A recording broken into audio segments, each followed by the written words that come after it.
Hi నమస్తే. రాజమండ్రిలో విషాదం. ఒకరి తర్వాత ఒకరు ప్రాణాలు కోల్పోతున్నారు. దీనికి కారణం ప్రతిరోజు ఉదయం తాగేటువంటి పాలే.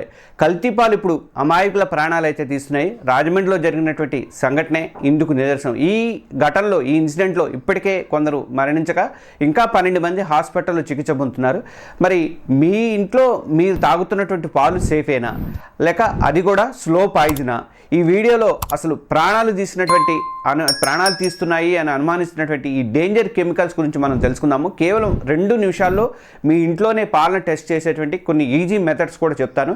మీ కుటుంబాన్ని సైలెంట్ కిల్లర్ నుంచి ఎలా కాపాడుకోవాలో తెలుసుకోండి. అసలు రాజమండ్రిలో ఏం జరిగిందో ఒకసారి చూద్దాం. రాజమండ్రిలో లాలా చెరువు, చౌడేశ్వర్ నగర్ లాంటి ప్రాంతాల్లో ఇటీవల ఒక భయంకరమైన పరిస్థితి బయటపడింది. దాదాపు 106 కుటుంబాలు రోజు తాము కొంటున్నటువంటి పాలు, పెరుగు చేదుగా ఉన్నాయని చెప్పి వాళ్ళు అబ్జర్వ్ చేశారన్నమాట. ఆ తర్వాత కొద్ది రోజులకే ఆ ప్రాంతంలో కొంతమంది అస్వస్థలు అవడం స్టార్ట్ అయింది. 65 ఏళ్ళు పైబడిన వాళ్ళంతా కూడా వాంతులు, కడుపుబ్బరం ఇలాంటి లక్షణాలతో బాధపడ్డారు. బాధితుల్ని హాస్పిటల్కి తరలించగా డాక్టర్లు షాకింగ్ నిజాన్ని అయితే వాళ్ళు గుర్తించారన్నమాట. వాళ్ళల్లో చాలామంది అనూరియా అనే ప్రాణాంతక స్థితికి చేరుకున్నారని చెప్పేసి అనుమానించారు. ఈ సంఘటనలో ఇప్పటి వరకు 4 అయితే ప్రాణాలు కోల్పోయారు. ఇంకా చాలామంది హాస్పిటల్లో ట్రీట్మెంట్ అయితే తీసుకుంటున్నారు. బాధితులంతా ఒకే వ్యక్తి దగ్గర పాల్గొంటున్నారని తెలియడంతో ఈ మరణాలకు కల్తీ పాలే కారణమని చెప్పేసి అధికారులు అబ్జర్వ్ చేశారు. ఆ వ్యాపారిని అదుపులో తీసుకున్నారు పోలీసులు. పాల నమూనా పరీక్షల కోసం చెప్పేసి ఇప్పటికే ల్యాబులకు పంపించారు. ఫైనల్ రిపోర్ట్స్ అయితే ఇంకా రావాల్సి ఉంది. కానీ అసలు ప్రాణాలు తీసేంతటి భయంకరమైనటువంటి ఈ అనూరియా అంటే ఏంటి, కల్తీ పాలకు దీనికి సంబంధం ఏమై ఉండొచ్చు అనేది మనం తెలుసుకుందాం. అనూరియా అంటే మూత్రపిండాలు, అంటే కిడ్నీలు దెబ్బతిని మూత్రం ఉత్పత్తిని దాదాపు ఆపివేసే అత్యంత ప్రమాదకరమైనటువంటి పరిస్థితి అనమాట. సాధారణంగా ఒక మనిషి రోజుకి 800 నుంచి 2000 మిల్లీలీటర్ల మూత్రాన్ని విసర్జిస్తే అనూరియా బాధితుల్లో ఇది రోజుకి 100 మిల్లీలీటర్ల కంటే తక్కువగా పడిపోతుంది అనమాట. ఇది ఎలా జరుగుతుంది అంటే, మన కిడ్నీలు శరీరాన్ని క్లీన్ చేసే ఫిల్టర్ లాంటివి. మనం రోజు తీసుకునేటువంటి ఆహార పానీయాల్లో వ్యర్థాలు కానీ, విష పదార్థాలు కానీ వడబోసి బయటకు పంపుతాయి. కిడ్నీలు రోజుకి 500 రకాలైనటువంటి పనులు చేస్తాయి అనమాట. ఒకవేళ పాలల్లో యూరియా కానీ, డిటర్జెంట్ కానీ, హైడ్రోజన్ పెరాక్సైడ్ కానీ, ఫార్మాలిన్ కానీ ఇలాంటి ప్రమాదకరమైనటువంటి కెమికల్స్ కలిపితే ఆ విషాన్ని నిరంతరం ఫిల్టర్ చేయటం వల్ల కిడ్నీల మీద తీవ్రమైనటువంటి భారం పడుతుందన్నమాట. ఈ కెమికల్స్ దాటికి తట్టుకోలేక కిడ్నీలు దెబ్బతిని వాటి పనితీరు పూర్తిగా నిలిపివేస్తాయి. ఇదే అనూరియాకి దారితీస్తుంది. ఇది కేవలం కిడ్నీ ఫెయిల్యూర్స్తో ఆగిపోదు. శరీరం నుంచి బయటకు వెళ్లాల్సినటువంటి విష పదార్థాలన్నీ కూడా రక్తంలో పేరుకుపోతాయి.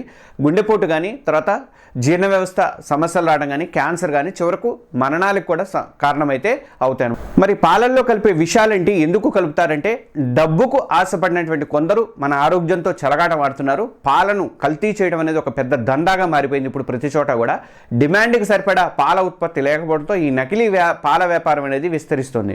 అధికారులు దాడులు చేసినా కానీ, ఆంధ్రప్రదేశ్లో కానీ, ఇటు తెలంగాణలో కానీ అధికారులు అయితే దాడులు చేసినా కానీ, కల్తీ పాల యూనిట్లు మూసేస్తున్నా కానీ, ఇంకా యూట్యూబ్లలో యూట్యూబ్లో దొరుకుతున్నాయి కల్తీ పాలు ఎలా చేయాలనేది. అది చూసి మరి ఈ విషయాన్ని ఎలా తయారు చేయాలో నేర్చుకుంటున్నారంటే పరిస్థితి ఎంత దారుణంగా ఉందో, ఎంత తెగించిపోతున్నారో వీళ్ళు మనం అర్థం చేసుకోవచ్చు. మరింత లాభం కోసం అని చెప్పేసి పాలల్లో కలిపేటువంటి రసాయనాలు ఏమిటి అనేది ఒకసారి చూద్దాం. ఫస్ట్ యూరియా కలుపుతారండి. ఇది ఎరువుల్లో వాడేటువంటి కెమికల్. పాలల్లో కలిపితే ఏమవుతుందంటే పాలు తెల్లగా చిక్కగా కనిపిస్తాయి అనమాట. రెండోది ఏంటంటే డిటర్జెంట్ లేదంటే సబ్బు పొడి. పాలు చిక్కగా నొరగతో కనిపించడానికి దీన్ని కూడా కలుపుతారు. ఇది జీర్ణ వ్యవస్థను కానీ, కిడ్నీలు కానీ తీవ్రంగా దెబ్బతీస్తుంది. ఇక మూడోది ఏంటంటే హైడ్రోజన్ పెరాక్సైడ్ అనమాట. అంటే పాలు ఎక్కువ కాలం నిల్వ ఉండటానికి, పాడవకుండా ఉండటానికి దీన్ని వాడతారు. ఇది మన శరీరంలో ఉన్నటువంటి సున్నితమైనటువంటి అవయవాలన్నింటినీ కూడా దెబ్బతీసే ప్రమాదం ఉంటుంది. ఇక నాలుగోది ఏంటంటే పిండి, స్టార్చ్ కానీ లేదంటే గంజి కానీ కలుపుతారండి. పాలల్లో నీళ్లు కలిపి పలచబడినప్పుడు తిరిగి చిక్కదనం తీసుకురావడానికి పిండి పదార్థాలను కూడా కలుపుతారనమాట. ఇక ఐదోది ఏంటంటే వంట నూనెలు, పామాయిల్ కూడా కలుపుతారు. పాలల్లో కొవ్వు శాతాన్ని, ఫ్యాట్ పెంచడానికి అని చెప్పేసి నూనెలు కలుపుతారు. ఆరోది ఏంటంటే ఫార్మాలిన్ కలుపుతారు. ఇది శవాలను భద్రపరచడానికి వాడేటువంటి అత్యంత ప్రమాదకరమైనటువంటి కెమికల్ అనమాట. ఇది పాలు విరగకుండా ఎక్కువ రోజులు తాజాగా కనిపించడానికి దీన్ని కూడా దారుణంగా వాడేస్తున్నారు. ఇది డైరెక్ట్ గా క్యాన్సర్ కు దారి తీసేటువంటి అవకాశం అయితే ఉంటుంది. ఈ కెమికల్స్ అన్ని మన శరీరంలోకి వెళ్ళి మనకు తెలియకుండానే మనల్ని నెమ్మదిగా చంపేస్తున్నాయి. అయితే కంగారు పడద్దు. మీ వంటగదిలోనే ఈ కల్తీని పసిగట్టేటువంటి కొన్ని ఈజీ మార్గాలు ఉన్నాయి. మీ ఇంట్లోనే మీరు కల్తీని గుర్తించండి. ల్యాబ్కి వెళ్లాల్సిన అవసరం లేదు. మీ ఇంట్లో అందుబాటులో ఉండేటువంటి వస్తువులతోనే పాలల్లో కల్తీ ఉందా లేదా అనేది మీరు ప్రైమరీగా గుర్తించి ఎలా తెలుసుకోవాలనేది నేను ఇప్పుడు చెప్తాను. ఈ పరీక్షలు చాలా ఈజీ. ఫస్ట్ నెంబర్ 1 పరీక్ష ఏంటంటే నీటి కల్తీని గుర్తించడము. ఒక నున్నటి ఏటవాలుగా ఉన్నటువంటి ఒక గాజు ప్లేట్ మీద ఒక చుక్క పాలను వేయండి. స్వచ్ఛమైన పాలైతే నెమ్మదిగా కదులుతూ జారుతూ ఉంటాయి, వెనక ఒక తెల్లటి గీత కూడా వదులుతుంది అనమాట. అదే నీళ్లు కలిపిన పాలైతే మాత్రం ఎలాంటి గుర్తును వదలకుండా వేగంగా కిందకి వెళ్ళిపోతుంది. నెంబర్ 2 పరీక్ష ఏంటంటే డిటర్జెంట్ కల్తీని ఎలా గుర్తించాలంటే ఒక గాజు సీసాలో కొంచెం పాలు అంతే సమానంగా నీళ్లు తీసుకొని మూత పెట్టి బలంగా గిలకొట్టండి. గిలకొట్టినప్పుడు ఏమవుతుందంటే స్వచ్ఛమైన పాలు అయితే మాత్రం కొద్దిగా మాత్రమే నురగొస్తుందండి. అదే డిటర్జెంట్ కలిపింది అయితే మాత్రం మీకు తెలిసిపోతుంది, డిటర్జెంట్ మొత్తం ఆ నురగంతా సీసాని ఆక్రమిస్తుంది. అయితే బట్టలు ఉతికినప్పుడు వచ్చేటువంటి సబ్బు నురగ మొత్తం కూడా పైన దట్టంగా ఏర్పడుతుంది అనమాట. ఇక మూడో పరీక్ష ఏంటంటే సింథటిక్ అంటే కృత్రిమ పాలు గుర్తింపును, ఇవి సింథటిక్ పాలు అని చెప్పి ఎలాగ తెలుసుకోవాలంటే కృత్రిమ పాలు రుచికి కొద్దిగా చేదుగా ఉంటాయి, వేళ్ల మధ్య రుద్దితే సబ్బులా జిడ్డుగా అనిపిస్తాయి అనమాట.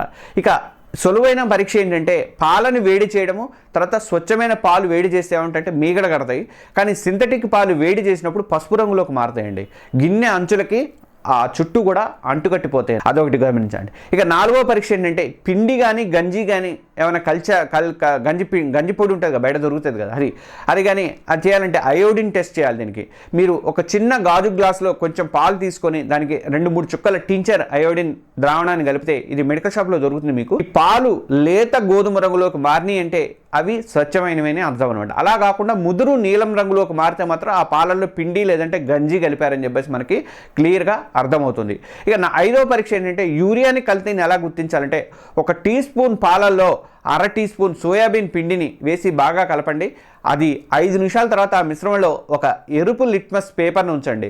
లిట్మస్ పేపర్ నీలం రంగులోకి మారితే మాత్రం ఆ పాలల్లో యూరియా కలిసింది అని చెప్పేసి చెప్పొచ్చు అనమాట.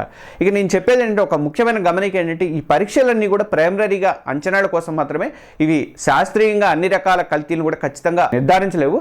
మీకు అనుమానం కనుక బలంగా ఉంటే మాత్రం కల్తీ అయిందని మీకు అనుమానం ఉంటే మాత్రం మీకు దగ్గరలో ఉన్నటువంటి మీ ప్రాంతంలో ఉన్నటువంటి ఫుడ్ సేఫ్టీ అధికారులకి కంప్లైంట్ చేయడం అనేది బెటరు. ఇక రాజమండ్రి ఘటన మీద స్పందించినటువంటి ఏపీ ప్రభుత్వం మృతుల కుటుంబాలకు నష్టపరిహారం ప్రకటించింది. కల్తీకి పాల్పడిన వాళ్ళ మీద కఠిన చర్యలు తీసుకుంటామని చెప్పి కూడా హెచ్చరించింది.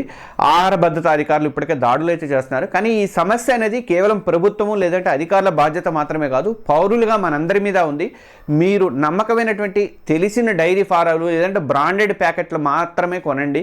కొత్త వాళ్ళ దగ్గర పాలు తీసుకునేటప్పుడు అప్రమత్తంగా ఉండండి. పాలల్లో రుచి, వాసన లేదా రంగు ఏమాత్రం తేడా వచ్చినా సరే అనుమానించండి. నేను చెప్పినటువంటి పరీక్షలు అయితే అప్పుడప్పుడు చేసుకుంటూ ఉండండి. మనం రోజు తాగే పాలల్లో ఎంత ప్రమాదం దాగి ఉండే అవకాశం ఉందో ఇప్పుడు తెలుస్తుంది కదా. రాజమండ్రి ఘటన మనందరికీ నిజంగా ఒక హెచ్చరిక లాంటిది. డబ్బు కోసం కొందరు దౌర్భాగ్యులు చేసినటువంటి నీచమైన పనికి అమాయకులు అయితే బలవుతున్నారు.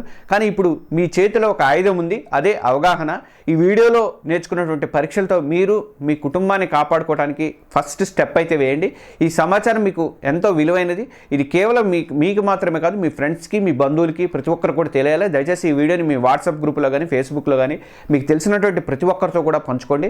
మీ యొక్క షేర్ అనేది ఒక కుటుంబాన్ని కాపాడుతుంది, ఒక ప్రాణాలకి ఆరోగ్యాన్ని కాపాడుతుంది. మీరు ఎప్పుడైనా కల్తీ పాలను గుర్తించారా? మీ అనుభవాలను కింద కామెంట్స్తో పంచండి. ఇంకేమైనా టెస్టులు ఉంటే మీరు ఏమైనా దాన్ని సజెస్ట్ చేయండి. ఇలాంటి మరిన్ని ముఖ్యమైనటువంటి వీడియోల కోసం జనానికి పనికొచ్చే వీడియోలు మాత్రమే నేను ఇస్తానండి. 25 years జర్నలిస్ట్గా నాకు బాధ్యత ఉంది కాబట్టి మా ఛానల్ ఇప్పుడే తెలుగు జర్నలిస్ట్ ఛానల్ ప్రతి ఒక్కరు కూడా సబ్స్క్రైబ్ చేసుకోండి. దయచేసి చాలామంది సబ్స్క్రైబ్ చేసుకొని చూస్తున్నారు. మీ యొక్క సబ్స్క్రైబ్ అనేది నాకు చాలా అండగా నిలుస్తుంది. ఆ పక్కనే ఉన్నటువంటి బెల్ సింబల్ కూడా నొక్కడం అస్సలు మర్చిపోవద్దు. సురక్షితంగా ఉండండి, ఆరోగ్యంగా ఉండండి. Thank you.